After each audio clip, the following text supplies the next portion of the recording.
नमस्कार दोस्तों, मैं हूं डॉक्टर अमरीश खारी। आपका अपने यूट्यूब चैनल हेल्दी सब्सक्राइबर्स पर स्वागत करता हूं। आज की इस वीडियो में हम एक होम्योपैथी के पेटेंट दवाई के बारे में बात करेंगे। इसका नाम है NL20।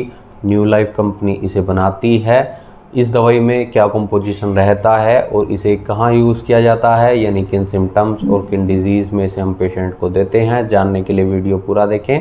अगर आप हमारे चैनल पर नए हैं तो चैनल को सब्सक्राइब कर लें ताकि आने वाली हेल्थ रिलेटेड वीडियो से आप अपडेटेड रहें। दोस्तों, इस दवाई को वर्टाइगो में दिया जाता है। पेशेंट को किसी भी कारण अगर चक्कर आते हों, कई बार ब्रेन डिसफंक्शन की वजह से चक्कर आ सकते हैं या फिर मोशन सिकनेस, कार सिकनेस की वजह से पेशेंट को चक्कर आ सकते हैं, नोज़िया वोमिटिंग भी हो तो उसमें भी राहत मिलती है। दोस्तों, कई बार कुछ बच्चों में या बड़ों में ऐसा देखा जाता है कि जब भी वो यात्रा करते हैं, कई बार कार में यात्रा करने से पेशेंट को बहुत चक्कर आते हैं, सिर दर्द होने लग जाता है, नोज़िया वोमिटिंग जैसे सिम्टम्स आते हैं, यानी उबकाई आती है और उल्टी करने का मन करता है। तो दोस्तों, मोशन सिकनेस या कार सिकनेस होने पर अगर ऐसे पेशेंट में कुछ समय तक NL20 खिलाई जाए तो इसमें काफ़ी राहत मिलती है।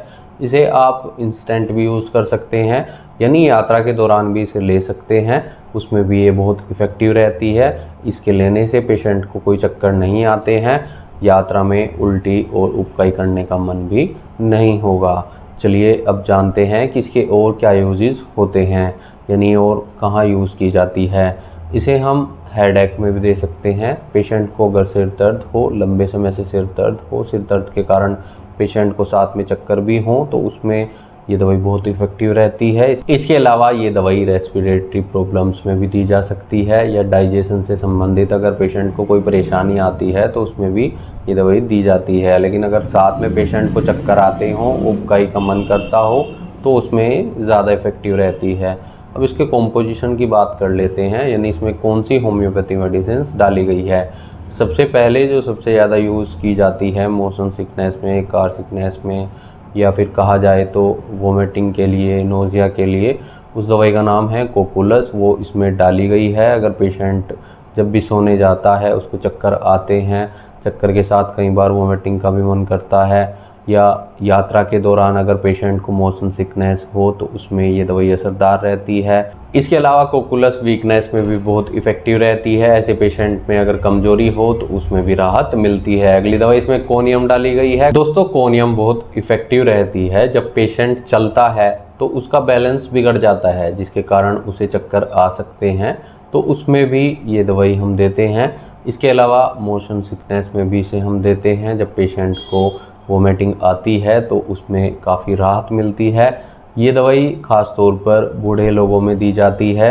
यंग एज में भी कई बार ये काम कर जाती है, लेकिन बूढ़े लोगों में इसका ज़्यादा असर देखने को मिलता है। जैसे ही पेशेंट का थोड़ा सा सिर हिलता है तो सिर हिलने के कारण पेशेंट को चक्कर आते हैं। ऐसा मोशन सिकनेस के दौरान हो सकता है, तो उसमें इसे हम पेशेंट को देते हैं। अगली दवाई इसमें टेबेकम डाली गई है, जो कि मोशन सिकनेस में बहुत इफ़ेक्टिव रहती है। जब स्लाइट मोशन के साथ, यानी थोड़ा सा हिलने के साथ ही पेशेंट को अगर चक्कर आए, और जब पेशेंट को खुली हवा दी जाए, यानी फ्रेश एयर में जब पेशेंट जाता है, तो उसको ऐसे केस में राहत मिलती है, या आंखें बंद कर ले तो उसको राहत मिले, तो ऐसे सिम्टम्स में ये दवाई काफ़ी असरदार रहती है। दोस्तों, अगली दवाई इसमें थेरिडोन डाली गई है, जो कि बहुत इफ़ेक्टिव रहती है मोशन सिकनेस में। जब पेशेंट को थोड़ी सी आवाज़ सुनाई दे, नॉइज़ के कारण पेशेंट को परेशानी आती है, चक्कर आते हैं, उल्टी आती है, या फिर पेशेंट को हीट थोड़ी सी महसूस हो, गर्मी थोड़ी लगे, तो उसमें हम थेरिडोन दवाई पेशेंट को देते हैं। अब इसके डोजेस की बात कर लेते हैं, यानी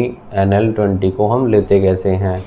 पेशेंट को अगर लंबे समय से ऐसी शिकायतें हों, कई महीनों या कई सालों से ऐसी शिकायत हो, तो रेगुलर बेसिस पे ये दवाई खानी चाहिए। इसकी दिन में 3 बार लगभग 20 से 30 बूंदें 1/4 कप पानी में डालकर ले। अगर अभी कुछ समय से आई हो या फिर चक्कर किसी भी कारण आ रहे हों, तो पेशेंट इसे डॉक्टर की सलाह पर ले ले। वैसे दिन में 1 या 2 बार ले सकता है, लेकिन यात्रा के दौरान अगर ऐसी शिकायतें आती हों तो अपने साथ में रखें। आधे घंटे के गैप में पेशेंट इसे लेता रहे। इसकी 10 से 15 ड्रॉप्स थोड़े से पानी में डालकर या 5 बूंदें जीभ पर डालकर ले सकता है। लेकिन अगर आपको ये शिकायतें ज़्यादा परेशान कर रही हैं तो एक बार अपने डॉक्टर से कंसल्ट ज़रूर कर लें। इस दवाई को खुद से न सेवन करें। कोई भी होम्योपैथी दवाई का सेल्फ मेडिकेशन नहीं करना चाहिए, डॉक्टर की सलाह लेकर ही दवाई खानी चाहिए। हो सकता है आपको कुछ और दवाइयों की भी ज़रूरत पड़ सकती है। इसके लिए आप अपने डॉक्टर से मिले, नहीं तो दिए गए व्हाट्सएप नंबर पर हमसे संपर्क कर इलाज या सलाह ले सकते हैं। वीडियो देखने के लिए धन्यवाद। चैनल को सब्सक्राइब करें। कमेंट सेक्शन में हमें बताएं कि हमारी वीडियोज़ आपको कैसी लगती हैं। Thank you.